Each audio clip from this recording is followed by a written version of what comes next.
Regardez-nous en bas.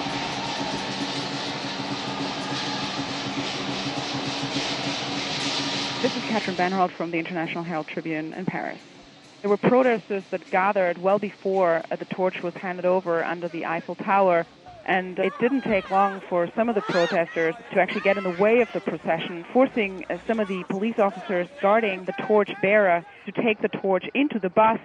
This happened repeatedly along the way, which meant that the torch actually had to be extinguished several times for security reasons because it couldn't be lit inside the bus. The Olympic Committee was quick to say that the flame, of course, which is held in a lantern, was on at all times. What's interesting about this is that this was, after all, an event, the Olympic Games awarded to China in 2000, that was supposed to burnish Beijing's image around the world, now has turned into really a public relations nightmare, not only for China, also for the nations along the tortuous route. In many ways, the Summer Games and this tortuous journey with its 21 stops really have served as rallying points for a very wide and heterogeneous range of opponents of the Chinese government, but most notably those supporting more autonomy for Tibet.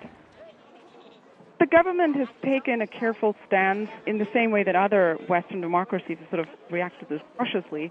Has been careful to say that one doesn't want to mix sports and politics too much. Police talk about some 20 arrests that have been made.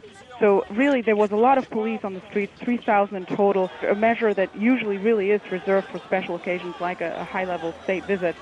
But it wasn't enough in that sense to stop this manifestation from getting a little bit out of hand here and there.